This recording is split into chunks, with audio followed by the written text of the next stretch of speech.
रामायण में सभी राक्षसों का वध हुआ था, लेकिन सुपर्णखा का वध नहीं हुआ था।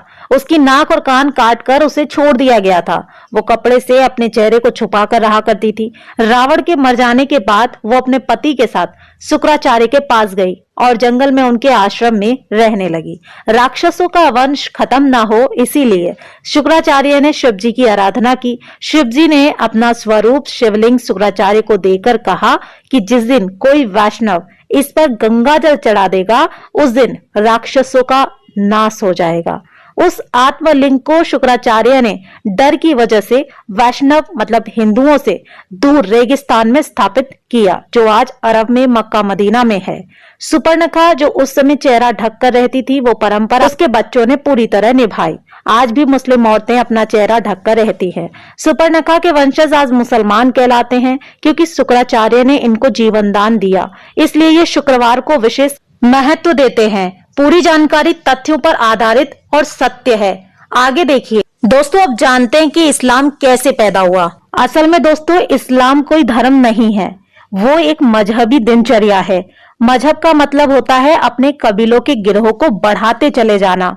ये बात सभी जानते हैं कि मोहम्मद मूल रूप से अरब का बासी था। अरब देशों में सिर्फ रेगिस्तान ही पाए जाते हैं, वहां जंगल नहीं है, पेड़ भी नहीं है, इसलिए वहां मरने के बाद जलाने के लिए लकड़ी ना होने के कारण जमीन में दफन कर दिया जाता है। रेगिस्तान में हरियाली नहीं होती, ऐसे में रेगिस्तान में हरा चटक रंग देखकर इंसान चला आता है, जो कि सूचक का काम करता है। अरब देशों में लोग रेगिस्तान में तेज धूप में सफर किया करते थे, इसीलिए वहां के लोग सिर को ढकने के लिए टोपी पहनने लगे, जिससे कि लोग बीमार ना पड़े।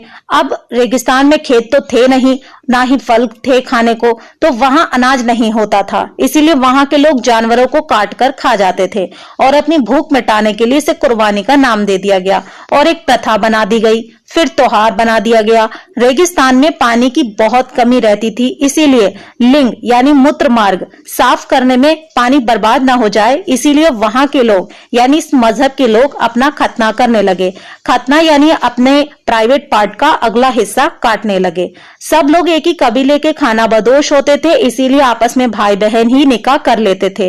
रेगिस्तान में मूर्ति बनाने के लिए मिट्टी मिलती नहीं थी, जिसके कारण इन्होंने मूर्ति पूजा को अपने कबीले में यानी अपने मजहब में खारिज कर दिया। एक जगह से दूसरी जगह जाना पड़ता था, इसीलिए कम बर्तन भी रखते थे। एक ही थाली में 5 लोग मिलकर खाना खा लिया करते थे। कबीले की अधिक से अधिक संख्या बढ़ाई जा सके, इसीलिए हर एक को 4 बीबी रखने की इजाजत दी गई थी।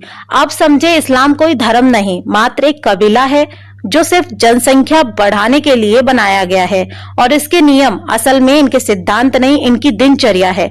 सबसे बड़े लुटेरों को खलीफा और अन्य बहुत सारी उपाधियां दी जाती थी ताकि उनका कबीला बढ़ सके। इस बात से साबित हो जाता है कि इस्लाम कोई धर्म नहीं बल्कि एक बहुत बड़ा गिरोह है, जिसका एक ही एजेंडा है, जहां जाना वहीं पर बस जाना और अपना अधिकार मांगना और वहां की मूल जनसंख्या को पूरी तरीके से समाप्त करके अपने इस्लाम मजहब को आगे की पीढ़ी को जबरदस्ती कबूल कराना। इनका मुख्य टारगेट उस देश के आदिवासी होते हैं।